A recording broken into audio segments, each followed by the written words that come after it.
Alright, that is Come On Get Up. New music from Adrenaline Mob. Men of Honor in stores now. Get yourself a copy of it if you did not pre-order it like I did. And more importantly, join me right now, one of the four members of Adrenaline Mob. It's been a long time since we've had him on, but he's been a very busy man, none other than Mike Orlando, back here inside the ASYLUM. Thanks. It's a pleasure to be here, Turbo. Good to be talking to you again. Good, man. Same here. Same here. It's been a while. Last we spoke, you guys were getting ready to go do some major touring and of all over the world. And I just wanted to go back to America. Yeah. Cool. And it's been a while, man. Yeah, man, it has. And I kept tabs on you guys. I know you guys did well with that, and with Coverta, congrats on the success of that one as well. Yeah, I mean we've had a great time making Omerta and Coverta, and we're just super excited about launching Men of Honor. We're real proud of it. We can't wait to get the hell out there again. I'm sure everyone's anxious to see you guys again. I'm sorry I missed you guys when you went around the last time. Hopefully I'll get to see you guys this time. And hopefully. Yeah, I'm hoping. Keeping my eyes out for when those dates do finally get announced. I want to go back a little bit because, as everyone knows, after you guys finished up the touring prior to you guys sitting down to write Men of Honor, Mike Portnoy left, and we all know he left on good terms to go do the Wondery Dogs. And I was wondering, how did that play into where you guys were going from ending the tour and then setting up to start working on this album? Sure. It really, it didn't affect anything in any way. I mean, we had a great run with Mike. He's awesome, one of the best drummers in the world. And we made, two great albums together and a whole bunch of touring, and it was an honor. But yeah, after the last South American run that we did with Hailstorm, he had to go and, complete his obligations and launch his new band, the Winery Dogs, which is kick-ass and a great album, great players. But we couldn't sit around, nor did we want to, and kind of just wait. It wasn't an option. So unfortunately, we had to part ways due to that big scheduling conflict. It really wasn't. It wasn't going to be in the cards for either of us. So it really, as far as writing the album, it didn't affect it in any way. I had already had the vision in my mind, and it was being haunted by all this music that I wanted to work on. So after the tour, I just locked myself in my studio for 3 or 4 weeks and walked out with about 13 to 17 songs, drums, guitar, bass, everything. So it was business as usual, and right back to work. Cool. I mean, it was a little. I think it surprised everyone to see. To see Mike move on, although everyone understanding, of course, the reasons why, and glad it was on good terms. Of course, everyone knows, well, maybe not everyone, but I know from what you've done with Sonic Stomp, that you are one hell of a writer, so it does not surprise me you were able to just lock yourself away and put the album together. Yeah, that's what we do. We did the same thing was with Omerta. The sound of the band, writing-wise, is myself and Russell Allen, and it's always been, and that's it. So nothing would change. So getting back to work and cranking something out it was just business as usual for me and Russ. Unfortunately, we had to move on, drumming-wise, but what an incredible, opportunity follows. One door closes and an incredible one opens, and now we have the amazing AJ Pirro on the drum kit, and he absolutely killed it. And he's a phenomenal drummer, and cannot wait to hit the road with him.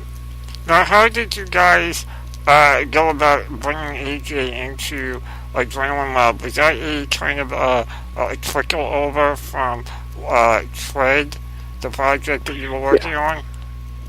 Yeah. Me and AJ not only have been best friends for the last 20 years, we have another band that we are still working on, and just kind of as best as we can, we do as most we can with it, and hopefully it'll be done in a couple of months. But yes, I have a band called Tread with AJ, myself, Rudy Sarzo, and Tim Ripper Owens, and it was really, that had nothing to do with him being an Adrenaline Mob. We had wrote the album and completed pre-production, and it was time for me and Russ to find someone to play on the songs, and tried a couple of people out here and there, but nothing really, kind of worked out. So I just said, hey, Tom, why don't you come down and lay a track down?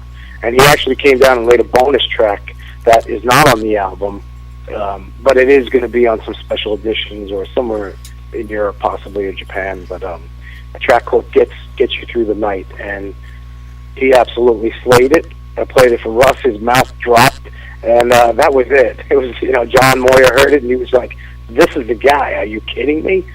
And it was really that easy. It was nothing. It was pre-planned. There was no thought pattern to it. It was just our mouths, dropped, and we were blown away. It doesn't surprise me. AJ's been one of the landmark drummers over the years in the world of rock and metal, and it just doesn't surprise me that he fit in so well with what Adrenaline Lab is all about and what you guys are doing. And well, he's the utmost pro. The guy's got chops for miles and miles and miles. I mean, there's nothing he can't do. But he's also, such a pro that he knows that he doesn't have to do them all the time. Or his job with Twisted Sister was what he did with Twisted Sister, and they're still one of the greatest rock bands out there. They kill it every night. But AJ's a pro, and he knows when to hold back. And the great thing about AJ is he drops a groove like a tank. I say that all the time because it's the best way I can explain it. And so it's really cool, man. And he's a sweetheart, great guy. So when we all got together, me, John, and Russell and AJ, we had kind of like a barbecue hangout. Cracked open, a bottle of Captain Morgan, and that was it. We were like, this is the band. that's always the best way to do it. When everyone's able to just kick back and chill and do whatever, that's when you know you've got the right pieces in the right places. Oh yeah, you definitely, you have to spend, so much time with a person. I mean, a band is like you're married to four people, and you're on a metal submarine traveling across the country. You want to make sure you're having a good time, and laughing. I mean, it's great. Of course, man.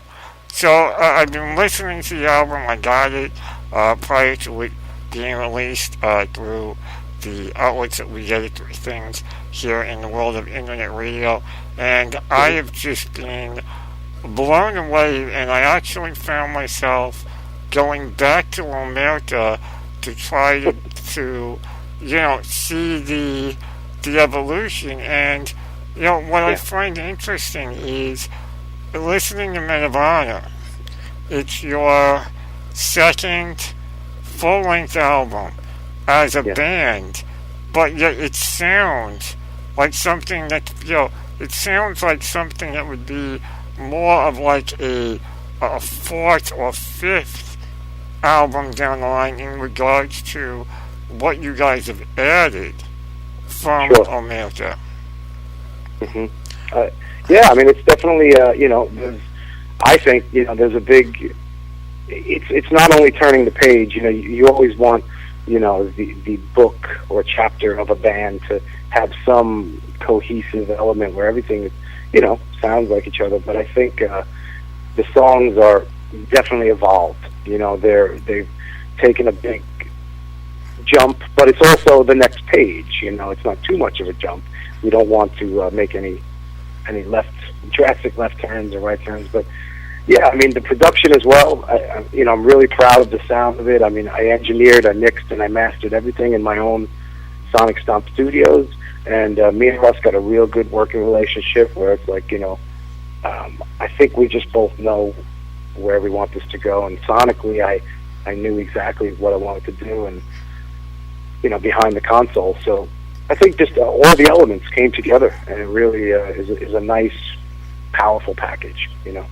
Oh, I mean, for sure. I mean, beginning to end, it is definitely, a very cohesive album. It's not an album where you listen to and you think that maybe one song might have worked in a different spot from where it is on the album, which is something you find nowadays. A lot of bands kind of just go in, record it, toss it together, and go, all right, put it out. Well, with this, there's a definite flow to the album. The opening track, Mob is Back, would not work anywhere else on the album except as the opener. Yeah, pretty much. I mean, the statement is there. The mob is back. The way we come into the thing, it's basically, there's a big statement there. It's press play, boom. Hold on tight, or sit back, or if you're in that car, take off. Because it definitely gets you going. And that's what we're about. I mean, there's definitely a play on words with adrenaline mob. I mean, I myself am definitely the adrenaline-fueled junkie of this band. I love, I'm a drag racer, and I love, fast bikes and everything just, on 10. I mean, that's just me. But, Russ too. The vibe is the same with me and him, so.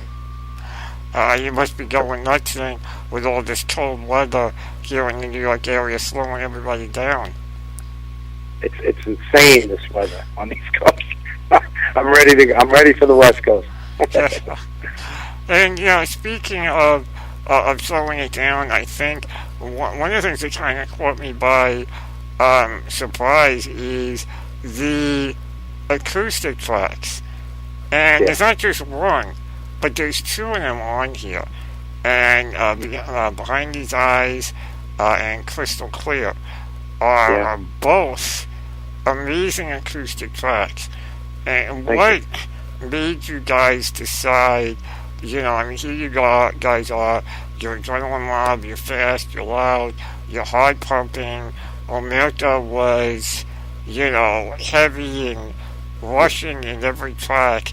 What made you guys decide to say on Men of Honor that, what, let's take two tracks, let's pull it back a little bit and strip it down? I mean, it's just, it's my, it starts when I'm working on music or something. I have a love of so many different kinds of music. It's not just balls to the wall, everything heavy and crazy. I love that, but you always, there's nothing like, to me at least, there's nothing like a great ballad or, a nice piece of music, whether it's acoustic guitar or it's just a vocal and a cello or a violin. I mean, songs could be haunting and very powerful and moving with just two people playing them as well. And, to me, Crystal Clear is a very special song to me because, I'd been going through something in my life, and I just sat myself down and the vision was there. I just kind of, I sat there all day on my couch and just kind of worked out all the chords and had some vocal ideas and melodies and everything that I wanted to take over to Russ. And I think Crystal Clear is a very cool but haunting piece of music in a way. A lot of people, I think, can relate to it if you listen to the lyrics. And, everyone's in that spot in their life where, okay, where do I go from here? Okay, this has happened. What do I do? Everyone has that. So lyrically, we like to talk about things that everyone can relate to or touch you in a certain way. So I love the acoustic stuff, and I love playing acoustic guitar. So it plays right, hand in hand. Absolutely. I mean, I've always loved. Over the years there were a lot of the unplugged albums. MTV gets slammed a lot, but people forget that they're kind of the ones that really put the idea of unplugged and acoustic into a mass market. And I don't think there are enough bands that are willing to take the risk, as you guys did, to not only I love it. some Sure. bands do one acoustic song, and sometimes it's a bonus track, or it's on a greatest hits album. You guys here that you guys are just coming out and saying, you know what, this is what music is all about, and here it is on the album, not a hidden track. We want you to Hmm. see it. We want you to appreciate it for what it is. Yeah. Oh yeah. Listen, it's music. I don't care if you're playing, through 10 Marshall stacks or if you're plugging in an acoustic with nothing. It's the song. At the end of the day, it's about the song, and that's the big thing that I always look out, and Russ as well. That's why we have a great partnership in this. It's about the songs. Yes, we can do really cool things, and there's a lot of talent in the band, and it's awesome. But at the end of the day, if the song isn't there, you've lost the listener. So yeah, that's real important. Yeah, To us. and the other point too is with the last track on the album, "Falling to Pieces." It's kind of also a nice mix of the acoustic with the electric side. Oh yeah, no, that's. I mean, yeah. Russ is like, dude, I got this chord progression, and he comes over and he plays me the chorus, and he's singing it to me, and I'm like, great, great. And then it kind of, I change up a couple of chords, and then I took it home and I kind of just added all the, the orchestration to it, and brought it back to Russ, and he was just like, that's it. So like we're totally on the same page. It's got a cool vibe, but Fall to Pieces also steps it up. The band kicks in. It's got acoustic. It's got powerful stuff. There's some cool orchestration to it, and the violin type guitars underneath it, and some cool tremolo padding, and even the solo's a little more of a country bluesy, twang to it. When I do my solo, so it's a really cool track, man. Yeah, speaking of solos, that's another thing I noticed. And I mean, in an industry that seems to be straying away from solos on albums, you managed to find a spot, I think, in every track for a solo. And we're not talking about solos for the sake of solos. We're talking about solos that work and make sense and fit in with the song. And I gotta credit you for doing that, especially since everyone nowadays seems to be, concentrating on get the song out, keep it short, but we'll only do the solos on the live shows. Yeah, I think that's insane. That's. But then again, I grew up listening to Van Halen, Black Sabbath, Ozzy Osbourne, Pantera. You write a song, you think you're going to leave out Eddie Van Halen in a solo? You think Randy Rhoads is not going to do something, or Dimebag was going to say, you know what, I'm going to sit out on this one. It's not going to happen. Those are the greats that can make a little piece of music or a song within a song.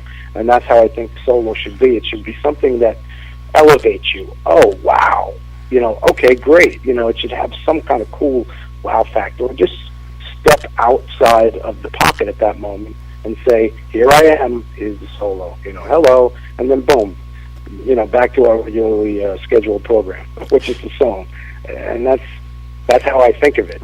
Try and come up with some cool, clever stuff to keep the listener, interested. Yeah, and you guys, I mean, you definitely managed to do that. And you mentioned, Eddie Van Halen and Dimebag, and these are all guys, that found ways like you did, to put their mark on it. Now, I'm just curious as to, who were some of the ones, like Eddie or Dimebag, that, made you sit there and decide, when you were growing up listening to tunes, that made you sit there and just go, you know what, I want to pick up a guitar, I want to shred just like these guys are doing. Yeah, there's so many of them. I mean, to be honest, the reason I play guitar is because of Les Paul, and it's not even a rock guy. My father started teaching me guitar when I was 8 years old, but, he pumped Les Paul and Mary Ford into my head since I was 5 years old. So back then, Les Paul was just one of the fastest, cleanest, most precise speed and intense playing I've ever heard. So that's what got me started, wanting to play the way I wanted to play. I always wanted to be like Les Paul. And then, forget it. Once you hear Eruption, and once you hear Mr. Crowley, and Black Sabbath. It's like, oh my God, okay. And then just trying to meld everything together. I mean, yeah, my heroes, growing up and still to this day, obviously Les Paul, Randy Rhoads, Eddie Van Halen. I mean, I love you fast forward and the stuff that Dime did was incredible. But Akira Takasaki, Steve Vai, Ronnie Latecro from TNT. I mean, these are my guys that I've always loved, always will. Yeah, I mean, Steve Vai. So, and you know what? I can't. One of my favorite all time, actually, as well, is Jake E. Lee. He's been one of my favorite guitar players, for so long now. So. Have you had the chance to check out his new album, White Riding Hotel? Yeah. Oh yeah, no, he's killing it. I just saw him a couple of weeks ago, and he's killing it at the Grove. Jake is such an original individual, player that he could do no wrong in my eyes, man. So I love that he's out there just killing it again. It's great. Yeah, I mean, I've had, I pre-ordered that one once I heard, he was coming out of seclusion after so many years. I made sure to pre-order that bad boy, and I've been listening to it ever since. So I'm very excited for that one, as I am for, of course, Men of Honor, which is out now. And I was noticing that your dad is actually the one that gave the album its title. Yeah, we were just chilling out at a family, gathering, and cracked open a brew, and we were sitting there just talking about, the new how the session is going. My parents are the best. They're 1,000% supportive of me. I mean, they're the coolest people on the planet. And so yeah, he just kind of threw at me the Italian version of it, or the Italian saying, which is "Umo d'onore," and I believe I'm saying it right, which means Men of Honor. And it was so perfect. I mean, it's just perfect for the band in so many ways. I mean, me and Russ, I could say it, you could say it's cheesy or whatnot, but you know what? That's how Russ and myself feel about the band, and we are honoring this. We're not going anywhere. We're going to do this as long as we can, and so it does have a lot to do with kind of the tone of the album. Well, I mean, not only that, but I mean, you guys are also, being honorable to what you've done already as a band. There are, a few bands out there that they put out the first album, they'll do an EP in between to kind of just hold people over, and then that second full-length album comes out, and everyone goes, "Is this the same band from the first album?" Because and there are bands that are doing it because somebody at some label said, "Well, you got to go with the trend and change this and change that." But you guys are keeping an honor to your fan base and to the world of rock and metal by continuing the sound that you guys found and created when you started. It's definitely it's cool because it's a turnkey situation here. Nothing is out of house at this point. I mean, we work on everything together. I bring all the music that I write to Russ, and we sit there and we craft it, and I take care of the engineering and the mixing and the mastering, and we all make sure that Russ and I are happy at the end of the day with everything, and then it's delivered. So it's really it's just the two of us doing it, which is really cool. It's nice to turn out a product where you don't have to be told so much what to do. It was a great process. We had a blast. Right. I mean, you guys essentially are doing what everyone who picks up a guitar or a microphone or a bass or say drumsticks, you guys are doing what you enjoy doing. You're not doing it because it puts money in your pocket, and that's why you're doing it. You're doing it because you enjoy doing it. Yeah, totally. I mean, we love this kind of music, and this is definitely, we wouldn't be doing it together with John and AJ and everybody. I mean, this is, definitely a passion, for us. We're not out there for any other reason than to have a great time and make some kick-ass rock and roll and just, turn it up and throw it down. Great, awesome stuff, man. It really is. And Michael Random from the Adrenaline Mob on the phone with me right now. And I know you guys are going through, and I don't want to keep you too much longer. I want to touch real quick on something you've got coming up on March 29th at the Collective School of Music. And yeah, definitely. What's going on with that? What are you going to be doing up there? It's going to be great, man. I'm doing a master class guitar workshop, clinic / show, performance, whatever the hell you want to call it. It's at the Collective School of Music in New York City, which is an incredible, place. It's been there for forever, and so it's a real honor to be going there and doing it. It's March 29th, 2 p.m. in Manhattan, again at the Collective, and it's free to attend. You just have to call and reserve seats. And I'll be doing some Adrenaline Mob stuff. I'll, play the guitar to the tracks. It's just going to be me up there with my Marshall Stack and my Charvel, and I'll be playing a whole bunch of my Sonic Stomp songs, which is my instrumental band. So I'll be doing tracks from Sonic Stomp 1 and 2, and just having a great time. Looking through some stuff, taking questions, answering people's things. We get some cool giveaways. So it's going to be a really cool event. I'm super excited about it. So I hope anybody in the area, come on by. I think you'll have fun. Very cool. It's also a rare chance for people to sit down and kind of see what it is you do up close and personal without the stage barricading in between everyone at the live shows. So it definitely I love it. Yeah, it also seems it'll give you the opportunity to kind of get down to basics again, and maybe just do some random jamming that your schedule might not allow.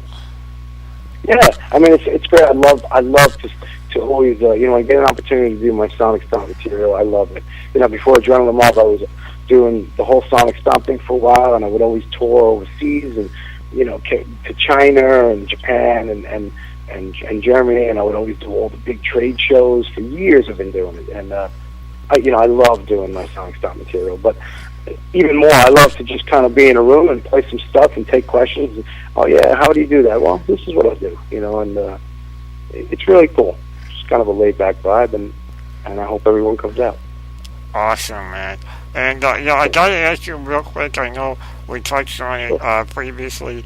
You teased me last time I had you on the phone about Fred, and we touched on it just a little bit because AJ Piro is not only in the Adrenaline Mob but also is part of Fred with you and Rudy Sarzo and Tim Ripper Owens. And I'm just, I know you're on the Adrenaline Mob train right now, and that's where everything's going, and all the push is as it should be.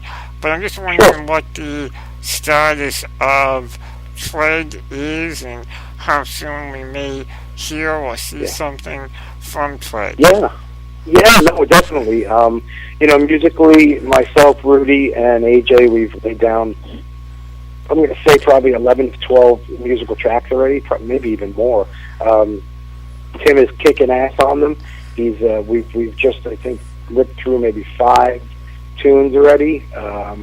Just spoke with him, yesterday, and we're on to another one right now. So I think in the next 2 months, the album should be done completely. It's been a while because everyone's busy, and I get it, so it's just like, when it's done, it's going to be done. But I believe we'll have it wrapped probably before Adrenaline Mob hits the road. And we're hoping to have, something out soon, definitely.